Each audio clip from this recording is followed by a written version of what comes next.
یا جناب chairman I would like to be very precise. میں بہت اختصار سے بات کروں گا، ہمارے سارے دوست بات کرنا چاہتے ہیں. گزارش یہ ہے کہ جو خجدار کا واقعہ ہے، میری تو ساری عمر الفاظ سے کھیلتے گزری ہے. لفظ سیکھتے رہے، لفظ لکھتے رہے، لفظ پڑھاتے رہے، لفظ بولتے رہے. لیکن آپ یقین جانیے کہ اس بربریت کا اور اس سنگ دلی کا اور اس انتہائی سفاکانہ واردات کا کوئی نام دینا میرے لیے بڑا مشکل ہو رہا ہے. میں تصور نہیں کر سکتا کہ کوئی اس کرۂ ارضی پہ ایسی مخلوق بھی ہو سکتی ہے جو معصوم بچیوں کا خون پیے. ایسا عفریت بھی ہو سکتا ہے جو ہماری بیٹیوں جو سکولوں کو جا رہی ہیں، جن کے ہاتھوں میں کتابیں ہیں، جن کے ہاتھوں میں کاپیاں ہیں، جو معصوم وردیوں میں اپنے مدارس کو جا رہی ہیں، ان کی لاشوں کے ٹکڑے اڑانے کا اگر کسی کو حوصلہ ہو سکتا ہے اور وہ پھر بھی کہلاتا ہے کہ ہم حقوق کی جنگ لڑ رہے ہیں. کون سے حقوق کی جنگ لڑ رہے ہیں؟ آپ معصوم بچیوں کو اگر سانس لینے کا حق نہیں دیتے، جینے کا حق نہیں دیتے، زندہ رہنے کا حق نہیں دیتے، تعلیم کا حق نہیں دیتے، تو پھر آپ کون سے حقوق کی اور کس کے حقوق کی جنگ لڑ رہے ہیں؟ یہ میرا ہے. بچیاں جو کلیاں ہماری پھول بننے جا رہی تھیں ان کو مسل ڈالیں. آپ کے دل کے اندر کوئی رہ ہے کہ ہم کیا کر 11 سال پہلے بھی یہ واقعہ ہوا ہمارے پشاور کے اندر، اور آج پھر یہ واردات ہے. 3 بیٹیاں جو اس دنیا میں چلی گئی ہیں، میرا خیال ہے کہ وہ عرش معلیٰ پہ جا کے ان لوگوں کا دامن ضرور پکڑیں گی، اور ان کا دامن بھی پکڑیں گی جو کسی نہ کسی پردے میں اور کسی نہ کسی غلاف میں ان کے اس استحقاق کو تسلیم کرتے. یہ کوئی حق نہیں ہے کسی کو. لہٰذا بات بھارت کی گئی. بھارت یقیناً ان واردات کے پیچھے ہے، بھارت یقیناً ان کی پرورش کر رہا ہے، بھارت یقیناً ان کی تربیت کر رہا ہے، بھارت ان کو وسائل فراہم کر رہا ہے، روپیہ فراہم کر رہا ہے، ہتھیار فراہم کر رہا ہے. کیمپس بنے ہوئے ہیں. یہ ایسے نہیں ہے کہ یہ پہاڑوں پہ کوئی چیز ہتھیار اگتے ہیں یہ اٹھا کے لے آتے ہیں اور ہمیں مارتے ہیں. کہیں نہ کہیں سے آتے ہیں، کوئی نہ کوئی انہیں فراہم کرتا ہے، کوئی نہ کوئی انہیں چلانے کی تربیت دیتا ہے. اور معلوم ہے کہ وہ کون ہے. وہ ڈھکا چھپا نہیں ہے، وہ ہمارا کھلا واضح دو ٹوک دشمن ہے. اس کا چہرہ ہم اچھی طرح جانتے ہیں. لیکن یہ سب کچھ کہنے کے باوجود ہمارا رخ سارا بھارت کی طرف ہوتا ہے تو ایک میں ذہن میں رکھنی چاہیے کہ وہ دشمن ہے، اور بڑا ایسا دشمن ہے جس کے اندر دشمنی کا کرینہ اور بھی نہیں ہے. لہٰذا اس سے کسی بھی چیز کی جا سکتی ہے. وہ کچھ بھی کر سکتا ہے. وہ سازش بھی کرے گا، وہ ہمارے ہاں دہشت گرد تنظیمیں بھی کرے گا، وہ ان کی پرورش بھی کرے گا، یہاں پہ کلبوشن بھی بھیجے گا. یہ ایک دشمن کا آپ کہہ لیں کہ حق ہے، یا دشمن اس طرح کہتے ہیں. لیکن جب ملک کے اندر ایمل میری تقریر سن لو ورنہ میں تمہاری نہیں سنوں. آرڈر ان دا ہاؤس ایمل ولی صاحب. تھینک جی عرفان. اگر جناب چیئرمین یہ لوگ کسی نہ کسی پردے میں، کسی غلاف میں، کسی نہ کسی ایسی چیز میں جس میں ان کو جواز جائے کہ یہ حقوق کی جنگ لڑ رہے ہیں، یہ ناراض ہیں. جی کس چیز سے ناراض ہیں بھائی؟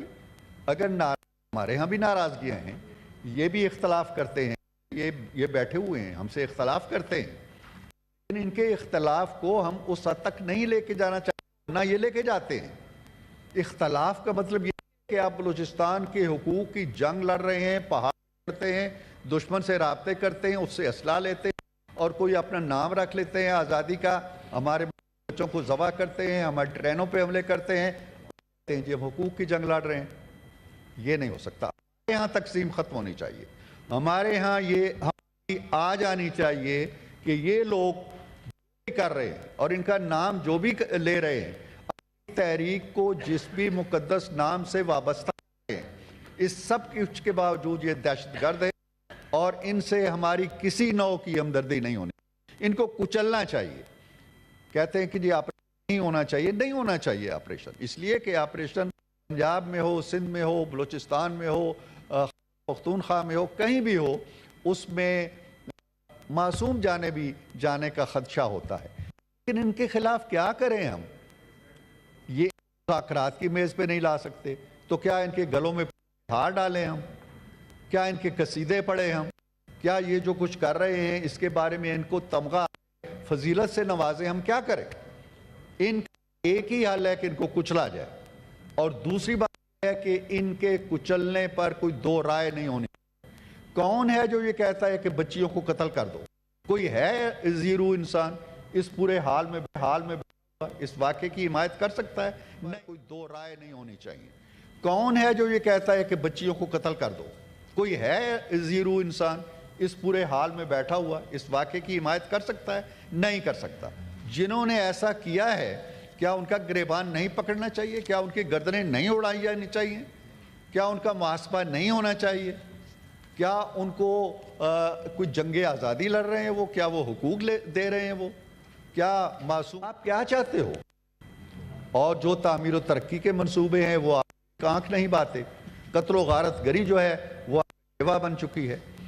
لیکن سب کچھ کہنے کے باوجود بھارت کو یہ معلوم ہونا چاہیے کہ اس کے یہ حربے جو وہ ہمارے لوگوں کے ساتھ مل کے ہمارے لوگوں کی معاونت سے ہمارے جو ناراض لوگ ہیں یا حقوق کی جنگ لڑ رہے ہیں، بالکل حقوق کی جنگ نہیں لڑ رہے، وہ ناراض ہیں، انہوں نے اس کو وسیلہ رزق بنا لیا ہے، اپنا ذریعہ بنا لیا ہے. یہ کام کرتے ہیں، کچھ عرصے بعد پہاڑتے ہیں، اپنے گھر والوں کو مٹھی بھر پیسے دے جاتے ہیں، پہاڑوں پہ چڑھ جاتے ہیں. یہ سلسلہ ہونا چاہیے. اسٹیٹ تو واضح ہے، لیکن عوام کو، ہم لوگوں کو، میڈیا کو پوری طرح واضح ہونا چاہیے کہ یہ کیا کھیل کھیلے.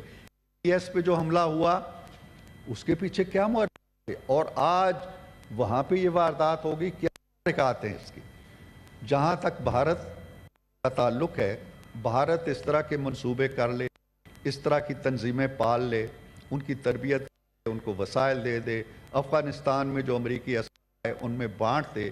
بھارت کو ایک سبق مل گیا ہے، وہ ہمیں زیر نہیں کر سکتا، ہماری انا کی کلغی کو نہیں جھکا سکتا.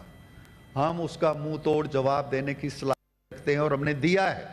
اس کے یہ تمام اربے بچیوں کے لہو سے جو انقلاب ہوا وہ بھارت کے لیے اور زیادہ ہلاکت آفریں ہو.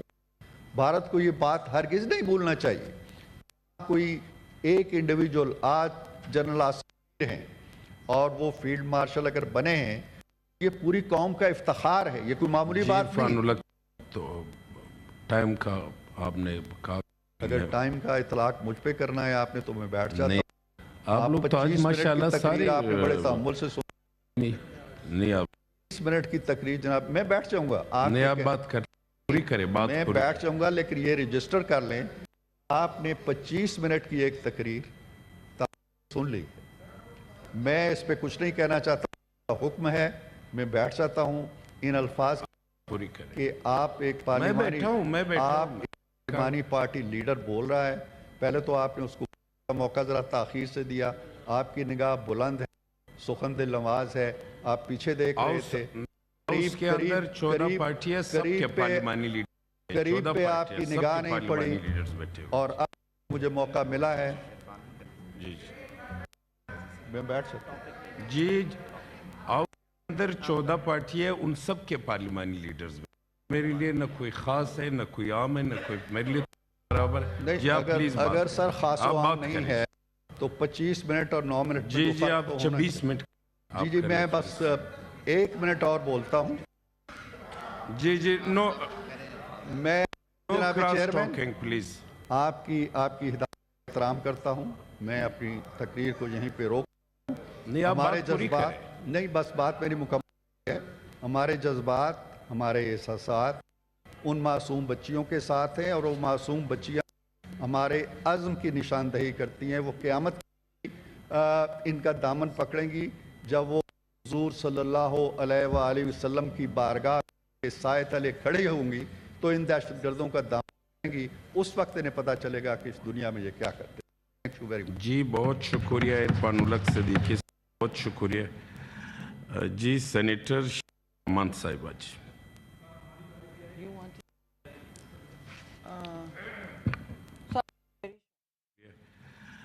جی سینیٹر